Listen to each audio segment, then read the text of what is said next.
वही बज़्म है, वही धूम है, वही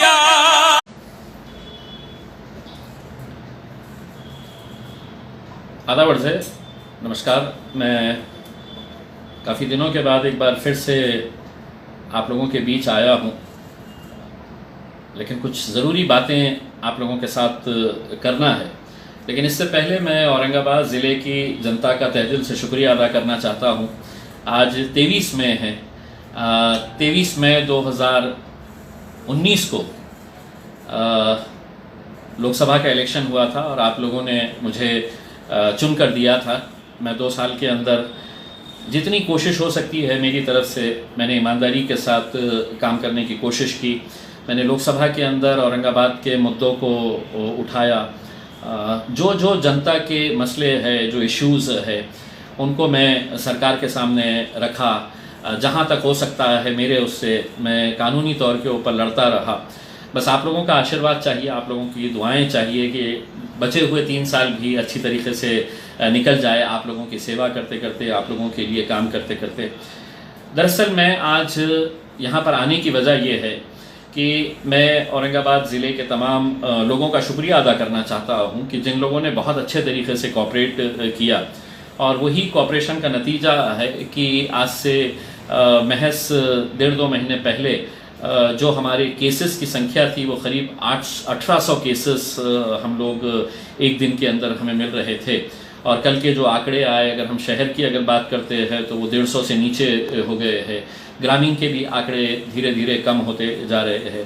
तो ये एक बहुत पॉजिटिव साइन है और इसके लिए सभी लोगों ने, जिन जिन लोगों ने इसके लिए मेहनत की है, मैं उन लोगों का तहे दिल से शुक्रिया अदा करता हूँ, जिसके अंदर सरकारी अधिकारी है, पुलिस डिपार्टमेंट हो, हेल्थ वर्कर्स है, महानगर पालिका है, डिस्ट्रिक्ट कलेक्टर ऑफिस है, डिविजनल कमिश्नर ऑफिस है, डीन का ऑफिस है, FDA का ऑफिस है। ये तमाम लोग, जितने भी लोग हैं, ये प्राइवेट हॉस्पिटल के डॉक्टर्स है, नर्सिंग स्टाफ है, इन सभी लोगों का मैं एक खासदार की हैसियत से तहे दिल से शुक्रिया अदा करता हूँ कि हमने सभी लोगों की मेहनत की वजह से आज ये आंकड़े हमारे सामने आ गए।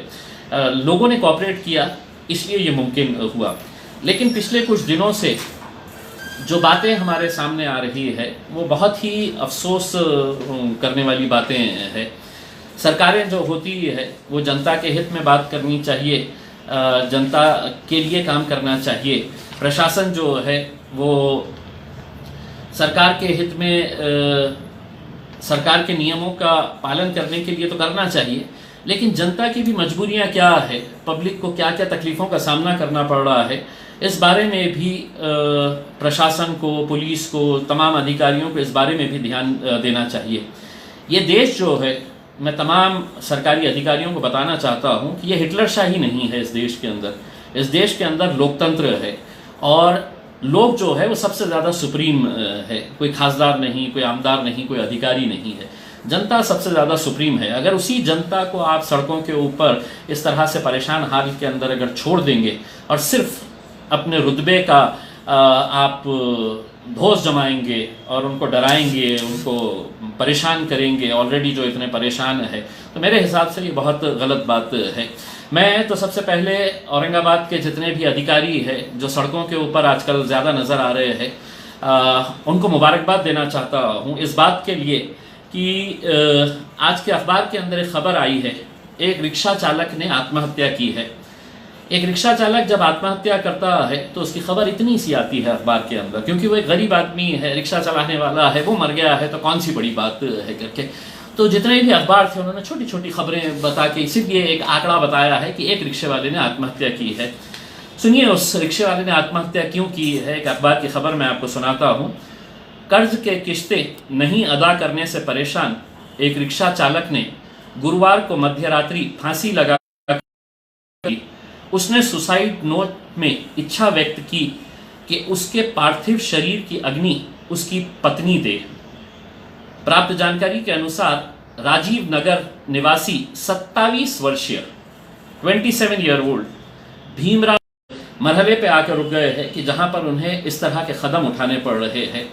मैं बार बार देखता हूं कि वजीर आजम, देश के पंत प्रधान नरेंद्र मोदी साहब टीवी कर यहाँ के पुलिस कमिश्नर और डिस्ट्रिक्ट कलेक्टर को एक लेटर भेजा हूं कि ये जो प्राइवेट फाइनेंस कंपनीज है या बैंक्स है जिनके पास से ये लोगों ने लोन लिया है, वो लोन का पैसा वो अदा नहीं कर पा रहे हैं। कई लोग मेरे पास आए हैं जिन्होंने अपना पूरा डेटा बताया है कि पिछले 3 साल से हम लगातार पैसा भर रहे हैं, पूरी ईमानदारी के साथ भर रहे हैं और आगे भी भरेंगे, लेकिन पिछले 4-6 महीने के अंदर जिन तकलीफों का सामना उनको करना पड़ रहा है, जब उनके पास ही पैसा नहीं है तो वो कहां से। अब ये प्राइवेट फाइनेंस कंपनीज ने कुछ गुंडों को अपॉइंट किया है रिकवरी एजेंट्स के नाम के ऊपर। बड़े बड़े ऐसे दांडिया टाइप के लड़कों को मोटरसाइकिल दी गई है और इनका काम यह है कि जाओ वहां से पैसा लेकर आओ, और पैसा नहीं है तो उनकी जोर जबरदस्ती करके उनकी गाड़ी उठाकर लेकर आओ। मैंने पुलिस कमिश्नर और डिस्ट्रिक्ट कलेक्टर साहब को भेजा और आपके जरिए मैं मुख्यमंत्री साहब को बोलना चाहता हूं कि साहब, जब आप हमको कहते हैं कि ये करो ये नहीं करो, तो एक बार इन प्राइवेट फाइनेंस कंपनीज और बैंक वालों को भी समझाओ कि ये वक्त नहीं है कि लोगों से, जो लोग ईमानदारी से भरने वाले हैं वो भरते आए हैं, उनका रिकॉर्ड देखिएगा। लेकिन अगर आप ये कहेंगे कि हमने तो रिक्शों को बंद कहां किए हैं, जी हां, रिक्शे आपको सड़क के ऊपर नजर आ रहे हैं, लेकिन थोड़ा दिमाग का इस्तेमाल करिए। जब जनता ही नहीं है सड़क के ऊपर तो रिक्शे वाले हैं तो सिर्फ स्टैंड के ऊपर आकर बैठते हैं, तो दिन भर में उन्हें 2 गिराक मिलते हैं, 3 गिराक मिलते हैं, उससे अपना घर चलाएंगे या बैंक का या प्राइवेट फाइनेंस कंपनीज का EMI देंगे। इसके बारे में कभी आपने दिया है मुख्यमंत्री साहब, या आपके किसी नेता ने, जो बहुत बड़ी बड़ी बातें करते हैं यहाँ पर, जो हमारा विरोध करते हैं हर बात के ऊपर, किसी ने खड़े रहा इनके लिए कि किसी ने जाकर कहे करके। अब हम स्पष्ट तरीके से कहना चाहते हैं कि अगर दोबारा अगर किसी प्राइवेट फाइनेंस कंपनी ने या किसी बैंक ने अगर किसी रिक्शे वाले या किसी गाड़ी वाले की अगर गाड़ी जब्त करने की कोशिश की, उसने सीधा हमारे दफ्तर के ऊपर आना, जो कुछ भी होगा उसकी पूरी जिम्मेदारी सरकार की रहेगी। हम इसी तरह से अपने नौजवान लड़कों को है तो हम मरता हुआ नहीं छोड़ सकते हैं, आप छोड़ सकते हैं। 27 साल का लड़का एक झोपड़पट्टी में रहने वाला, वो मर जाता है और उसकी खबरें इतनी आती है, आपके ऊपर कुछ नहीं होने वाला है। आप तो क्या है, अपनी फौज लेकर है तो बस्तियों के अंदर जाओ पूरे मीडिया वालों को लेकर कि देखो मैं कैसे दुकानें बंद करवा रहा हूं करके। कभी सोचे हैं कलेक्टर साहब कि ये दुकानें जब बंद होती है तो उसके पीछे कितना नुकसान उन दुकान वालों को सहना पड़ता है? क्या सरकार की तरफ से क्या कभी कुछ बताया गया है कि हम आपका लाइट बिल माफ करने वाले हैं, जितने पीरियड के अंदर ये दुकानें बंद थी तो हम आपका लाइट बिल माफ करेंगे? आपका बैंक का EMI जो है वो सरकार कहेगी कि नहीं, इतने पीरियड का EMI हम नहीं लेंगे, बैंक का इंस्टॉलमेंट इतने पीरियड के लिए हम रियायत देते हैं। क्या महानगर पालिका ये कहेंगी कि हम टैक्स आपका माफ करेंगे इतने पीरियड का? क्या जो कर्मचारी उनके पास काम कर रहे हैं उनकी पगार कौन सा मुख्यमंत्री, कौन सा प्रधानमंत्री या कौन सा जिलाधिकारी या ऑफिसर्स देने वाले हैं? लेकिन हाँ, आपको तो अपनी ये दिखाना है कि नहीं, मैं तो बड़ा अधिकारी हूं, देखो मैं तो सड़क के ऊपर उतर के मैं कैसा बंद करवाता हूं करके, और आप बंद करवा रहे हैं। बहुत बहुत मुबारक आपको। लेकिन हाँ, एक बात सुनिए साहब, आप ये जो काम कर रहे हैं, अगर कानून सबके लिए बराबर है तो कानून सबके लिए बराबर होना चाहिए। अगर धन्ना सेठों के लिए, अमीरों के लिए अगर अलग कानून रहेगा और गरीबों के लिए अलग कानून रहेगा तो साहब मजबूरन इन गरीबों को सड़क के ऊपर हम उतारेंगे, और जब गरीब सड़क के ऊपर उतरेगा तो क्या हाल होगा ये आप भी अच्छी तरह से जानते हैं। मैं आपको डरा नहीं रहा हूं, मैं आपको धमका नहीं रहा हूं, मैं आपको साफ तरीके से इशारा दे रहा हूं। अगर आपकी ज्यादतियां बढ़ेगी तो मजबूरन हमको सड़क के ऊपर उतरना पड़ेगा। मुझे बताइए, औरंगाबाद के म्युनिसिपल कमिश्नर साहब अस्तिक कुमार पांडे साहब, आपकी एक फौज आपने तैयार किए है। यहाँ पे तो औरंगाबाद में ऐसा है कि 3-3 पुलिस कमिश्नर्स घूमते हैं। एक पुलिस कमिश्नर खुद जो पुलिस कमिश्नर है, दूसरे डिस्ट्रिक्ट कलेक्टर जो पुलिस कमिश्नर बन के घूमते हैं, तीसरे महानगर पालिका के आयुक्त जो भी म्युनिसिपल पुलिस कमिश्नर बन के घूमते हैं। अपनी फौज तैयार कर लिए है, कभी पुलिस वालों का चालान लेना पड़ता है तो कभी ये महानगर पालिका के जो वर्दी के अंदर घूम रहे हैं। और किसने बताया है ये? क्या ये चीज किसी को पता नहीं है कि महानगर पालिका की बुकलेट होती है, कि रिकवरी महानगर पालिका के बुक के अंदर होती है, लेकिन ये पुलिस स्टेशन को दी गई है। पुलिस स्टेशन का ऑफिसर है तो उसके ऊपर पैसे वसूल करता है। ये कहां का कानून है ये? मैंने जब अधिकारियों से पूछा तो मुझे कहा गया नहीं, पैंडेमिक के अंदर हम ये कर सकते हैं करके। क्यों कर सकते हैं आप? पुलिस कमिश्नर अपने फाइन्स कलेक्ट करिएगा, आप महानगर पालिका के लिए पैसा क्यों जमा कर रहे हैं? और महानगर पालिका के अधिकारियों को ये किसने राइट दिया है कि वो अपने बुकलेट छापकर पुलिस स्टेशन को दे, और पुलिस स्टेशन महानगर पालिका के बुकलेट के ऊपर लोगों को है तो फाइन कर रहे हैं, चालान कर रहे हैं। और कितना चालान? बड़े गर्व के साथ आप लोग आंकड़े देते हैं, एक दिन के अंदर कितना पैसा जमा हुआ है। 20 तारीख के दिन 16 दुकानों को सीधा गया है, 1,25,000 रुपये। 22 तारीख के दिन 100 दुकानों को सील किया गया है, कितना पैसा? 2,17,000 रुपये। ये कौन लोग हैं? ये कोई चरस गांजा बेच रहे हैं? और हाँ, आप लोगों को, मैं अधिकारियों को ये बताना चाहता हूं, ये छोटे छोटे दुकानदार आपको बड़े आसानी से नजर आ जाते हैं। शराब बेचने वालों के ऊपर कभी आपकी नजर नहीं गई है, और अगर नहीं गई है तो आप पेज के ऊपर जाइए। मैंने आपको एक एक दुकान के वीडियोस डाला हूं कि कैसी शराब बेची जा रही थी। क्यों? उनकी तरफ नजरअंदाज कर दी गई है सब बातें, उनको सब इजाजत है। ऑनलाइन बेचने वालों को कोई गुनाह नहीं है। ऑनलाइन जूते भी बेच रहा, चप्पल भी बेच रहा है, बाकी हर चीज वो बेच रहा है। लेकिन छोटा कारोबारी जो अपना घर चलाने के लिए बाहर निकल रहा है, तो आपकी पूरी दादागिरी वहीं पर दिख रही है। ये कहां का इंसाफ है? म्युनिसिपल कमिश्नर साहब एक जवाब दीजिए। कल दोपहर में 2 बजे आपका जो दस्ता था, उस दस्ते ने दोपहर में 2 बजे मिलन मिठाई भंडार, गुलमंडी के ऊपर जो मिलन मिठाई भंडार है, उसको सील किया था। ये सील का वो है, उस दुकान के ऊपर सील लगाई गई थी और उसके नीचे आपके अधिकारियों की साइन है यहां पर, और उसके अंदर यह बताया गया है दोपहरी 2 वाजता सदरिल परिहार मिठाई, हाँ, इसके ऊपर सील लगाई गई है। सिग्नेचर्स है 3 अधिकारियों के। 2 घंटे के बाद ये कैसी खोली गई है? किसके बोलने के ऊपर खोला गया है ये? अब अगर 2 बजे अगर ये दुकान को सील किया गया था, यानी कि इसका मतलब ये है कि मिलन मिठाई भंडार जो एक बहुत बड़े धन्ना सेठ चलाते हैं और जिनके पास से बहुत सारे लोगों के घरों में मिठाइयाँ जाती है, तो उनकी दुकान 2 बजे सील होती है और 4 बजे खुल जाती है। मैं म्युनिसिपल कमिश्नर साहब आपसे साफ शब्दों में, घुमा फिरा कर नहीं, और कलेक्टर साहब आपसे भी, क्योंकि आप भी पैंडेमिक के जिम्मेदार है, पुलिस कमिश्नर साहब आपसे भी पूछना चाहता हूं, 2 बजे अगर ये दुकान सील होती है तो 4 बजे ये दुकान खुलती कैसा है? किसके दबाव के ऊपर आकर ये दुकान खोली गई है? इसका जवाब आपको देना पड़ेगा, आपको देना पड़ेगा ये जवाब।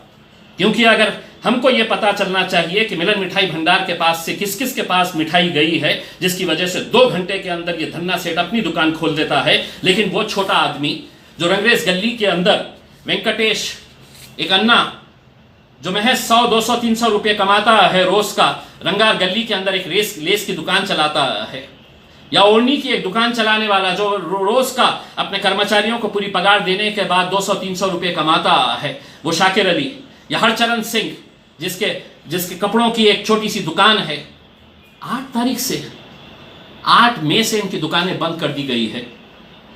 क्यों? क्योंकि ये दुकान चला रहे थे, छुप छुप के, डर डर के दुकान चला रहे थे, तो जितने भी बड़े अधिकारी हैं ये गए वहां पर और जाकर बंद कर दिए हैं।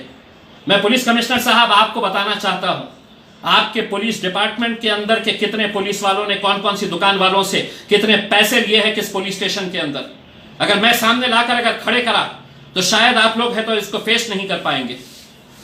लेकिन आपके बारे में कोई बोलेगा नहीं, क्योंकि अधिकारियों से सब डरते हैं। मुझे एक अधिकारी ने कहा, एक बड़े अधिकारी ने जिला के कहा कि नहीं, हमको मुख्यमंत्री का आदेश है, मुख्यमंत्री से आप डरिए, आप नौकर हैं उनके, लेकिन मैं जनता का सेवक हूं, मुझे आप किसी से डराइए मत, मुझे ना प्रधानमंत्री से डराइए ना मुख्यमंत्री से डराइए। और ये मत समझिएगा कि दूसरे लोक नेताओं की तरह, दूसरे लोक प्रतिनिधियों की तरह मैं आपकी चापलूसी करने वाला हूं, या आपके तलवे चाटने के लिए हम चुनकर नहीं आए हैं। जो गलत है तो उसको गलत बोलने की हिम्मत रखते हैं। आप बताइए हमें, मिलन मिठाई भंडार को किसने खोला था और ये छोटे छोटे दुकानदारों को क्यों बंद करके रखा हुआ है? हमने आपसे आए थे, मैंने खुद आया था, मैं माननीय शिवसेना के आमदार प्रदीप जायसवाल साहब को लेकर गया, हमने विनती की कि साहब 15 दिन हो गए हैं, इन लोगों की दुकानें खोलिए, ये दुकानों के अंदर पानी अगर घुस जाएगा, कई दुकानदारों ने कहा कि हमसे हमारी दुकान के अंदर अगर पानी घुस गया तो हमारा माल पूरा खराब हो जाएगा। लेकिन नहीं, आपकी अधिकारी जो है, आपको अपने अधिकारी दिखाना है। और जब आपने हमको ये कहा, वादा किया कि हम खोलेंगे करके, तो मैं उन दुकानदारों से कहना चाहता हूं, पूछिए उन राजनीतिक पार्टियों के नेताओं से जिन्होंने मुख्यमंत्री को ये कहा कि नहीं, ये खासदार ने जाकर है तो खुलवाने की कोशिश की है, इसको बंद रहने दो वरना खासदार को क्रेडिट जाएगा। इम्तियाज जलील इतना गया गुजरा नहीं है तुम्हारे जैसी घटिया राजनीति करने वाला। अगर तुमको इतनी ये है, यही दुकानदारों के पास जाकर चुनाव के वक्त में झोली फहराते हो पैसा मांगने के लिए, आज उनके ऊपर आफत आई तो उनकी दुकानें बंद करवाने के लिए प्रेशर डाला जा रहा है। क्यों? क्योंकि इम्तियाज जलील गया था करके। अरे तुम जाओ, मैं तुम्हारे पीछे आता हूं, तुम नेतृत्व करो। लेकिन नहीं, हमको ये बताया जा रहा है कि नहीं साहब, मुख्यमंत्री ने कहा है कि नहीं 30 तारीख तक नहीं खुलेगी करके।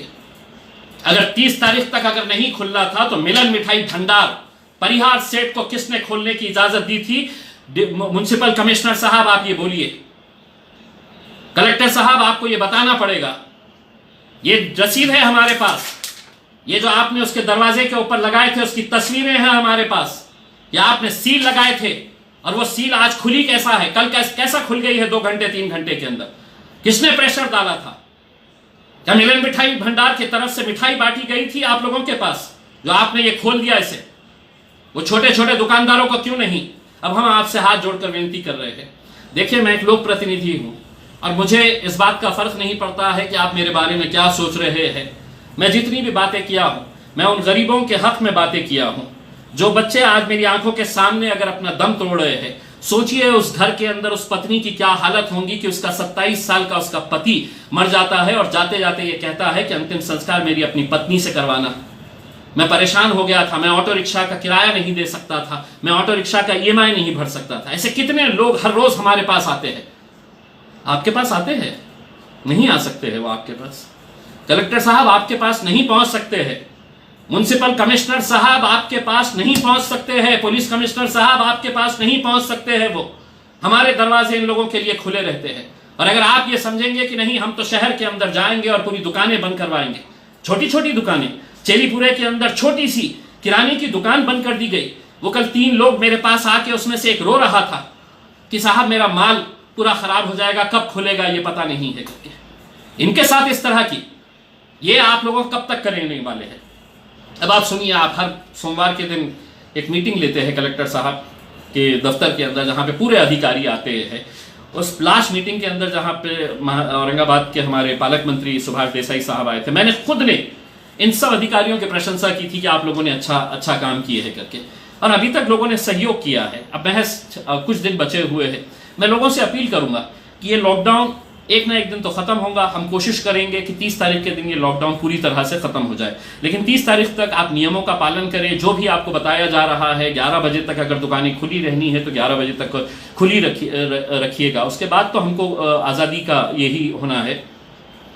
लेकिन कल की 11 बजे की मीटिंग मैं एक निषेध के तौर के ऊपर, ये एक ऑटो रिक्शा वाले की जो मौत हुई है, जिसने आत्महत्या की है, उसका निषेध जताने के लिए, जिन रिक्शे वालों से, जिन गाड़ियों वालों से, जिन दुकानदारों को परेशान किया जा रहा है, उनको समर्थन देने के लिए मैं ये मीटिंग नहीं करूंगा कल 11 बजे, बल्कि 11 बजे उस रिक्शे वाले के घर पर जाऊंगा और उसकी पत्नी से मिलूंगा, उसके परिवार वालों से मिलूंगा और उसके साथ, क्योंकि मुझे उस ऑफिस के अंदर आकर महज अपनी पीठ थपथपाने वाले अधिकारियों का कि हमने कितना अच्छा काम किया है, आपने बहुत अच्छा काम किया है, हमने भी ये कहा है। लेकिन अगर आप बहुत ज़्यादती अगर कर रहे हैं तो एक बात समझ लीजिएगा, अगर मिलन मिठाई भंडार आप खोल सकते हैं तो बाकी दुकानें खोलने की भी हिम्मत और ताकत हम में है। वो सिचुएशन आप नहीं लेकर आए तो ज़्यादा बेहतर रहेगा। ये जनता के हित में बात कर रहे हैं। और अगर आपको देखना है कि हम कितने बलबूते के साथ आप जा सकते हैं, एक साहब ने मुझे कहा कि आपको मालूम है कि मैं कितना बड़ा अधिकारी हूं करके, तो आप अपनी अधिकारी छाड़िएगा, आप देखिएगा कि जनता सड़कों के ऊपर अगर निकल आती है, जनता की ताकत ज्यादा होती है या आपकी फौज जो आप लेकर निकल रहे हैं, जिनके हाथ में ये पावतियां है, वो पावतियां अगर दोबारा से मिलन मिठाई भंडार के ऊपर सील नहीं लगाई गई तो आप ये समझ लीजिएगा बाकी दुकानों को मैं पर्सनली जाकर खोलूंगा। और ये म्युनिसिपल कमिश्नर साहब, अगर आपके लोग अगर किसी के दबाव में आकर दुकानें बंद करना और खोलने का अगर ये कार्यक्रम कर रहे हैं तो पुलिस कमिश्नर साहब एक बात सुनिएगा, आप भी सड़क के ऊपर जा रहे हैं, कल रात के बड़े बड़े होटल्स के CCTV फुटेजेस निकालिएगा। एक उदाहरण के तौर के ऊपर आपको देता हूँ, निराला बाजार के ऊपर अभी आपके किसी ऑफिसर को भेजाइएगा, रात में 11:30 बजे कौन कौन अधिकारी, कौन कौन महानगर पालिका का दस्ता वहाँ पर रात में 11:30 बजे शराब पी रहा था। ये जाकर अगर आपको CCTV फुटेज के अंदर मिलता है तो आप देखिए, सिर्फ गरीबों को परेशान करना इसका मकसद नहीं होना चाहिए। जनता ने साथ दिया है बोल के आज हमने इतनी बड़ी बीमारी को आज हमने ख़त्म कर पाने में हमने कामयाबी हासिल की है। ठीक है, आपका हम आदर करते हैं, आपका सम्मान करते हैं, आप बड़े अधिकारी हैं, आपके फैसलों के हम आज तक पूरी तरह से हम तामीर करते हुए आए हैं। लेकिन अगर आप कुछ लोगों के लिए अलग कानून और कुछ लोगों के लिए अलग कानून करेंगे तो कहीं ना कहीं किसी न किसी को आवाज़ उठानी पड़ेगी। वेंटिलेटर जब ख़राब आते हैं तो मुझ पर इल्ज़ाम लगाया जाता है कि नहीं मैं राजनीति कर रहा हूं करके। भारतीय जनता पार्टी के उस खासदार को मैं बताना चाहता हूं कि शायद अगर तुम्हारे किसी रिश्ते के अंदर कोई घाटी अस्पताल के अंदर अगर एडमिट होता और उससे अगर वो वेंटिलेटर लगाया जाता तो तुम्हें एहसास होता कि ख़राब वेंटिलेटर की कीमत कैसी होती है करके। उसमें राजनीति अपनी जगह के ऊपर है साहब, आप चुनाव के वक्त में आइए, लड़िएगा, कोई हारेगा कोई जीतेगा, लेकिन ऐसे वक्त के अंदर इस तरह की घटिया राजनीति करना, अगर ख़राब है तो ख़राब है बोलने की हिम्मत रखना पड़ता है। जो हिम्मत मैंने रखा था कि 150 वेंटिलेटर्स औरंगाबाद के अंदर जो आए हैं वो घटिया क्वालिटी के थे, किसी भी पेशेंट के ऊपर वो इस्तेमाल नहीं किए जा रहे। अब आप उसका ऑडिट करवा लीजिए, इंक्वायरी कर लीजिएगा, उससे क्या नतीजा निकलने वाला है। जो मरने वाला है तो वो मरकर चले जा रहा है, और जो जिंदा है वो जिंदा लोग आत्महत्या करने के ऊपर आप मजबूर कर दे रहे हैं, क्योंकि आप उनके बारे में सिर्फ है तो तानाशाही कर रहे हैं। उनको अच्छे तरीके से बताइए, समझाइए। मुख्यमंत्री साहब अगले बार जब टीवी के ऊपर आए तो ज़रूर बताइएगा कि ये कोरोना लॉकडाउन के पीरियड के अंदर जितने भी लोगों की दुकानें बंद थी, जो कारोबार नहीं कर पा रहे थे, उनके लाइट का बिल हम माफ़ करेंगे, टैक्सेस हम माफ़ करेंगे, उनका बैंक का इंस्टॉलमेंट जो भी रहेगा उसका इंटरेस्ट हम माफ़ करेंगे। लोग ईमानदारी से भरने वाले लोग रहते हैं। मैंने खुद ने देखा है कि लोग बड़ी ईमानदारी के साथ ये पैसा देते हैं, इंस्टॉलमेंट्स भरते हैं। लेकिन अब उनकी भी मजबूरी है, उनकी मजबूरी को समझिए। और अगर ये मजबूरी को हम नहीं समझेंगे तो मेरे हिसाब से ये बहुत ही गलत बात होगी। मैं आप लोगों को ये आश्वासन दिलाना चाहता हूँ कि औरंगाबाद की जनता अगले कुछ दिनों तक, 30 तारीख तक जब तक लॉकडाउन है, हम पूरी तरह से आपका सहयोग देंगे, पूरी तरह से सहयोग करते रहेंगे। और मैं लोगों से भी अपील करूँगा कि ठीक है, हम आपके खिलाफ जो नाइंसाफ़ी हो रही है उसके खिलाफ आवाज़ उठाएंगे, लेकिन इसका मतलब ये नहीं है कि आप लोगों ने नियमों का पालन ना करें। आप लोग घर से बाहर निकलते वक्त ये ख्याल रखें कि आप मास्क पहने, सोशल डिस्टेंसिंग बनाए रखें, और जितनी एहतियात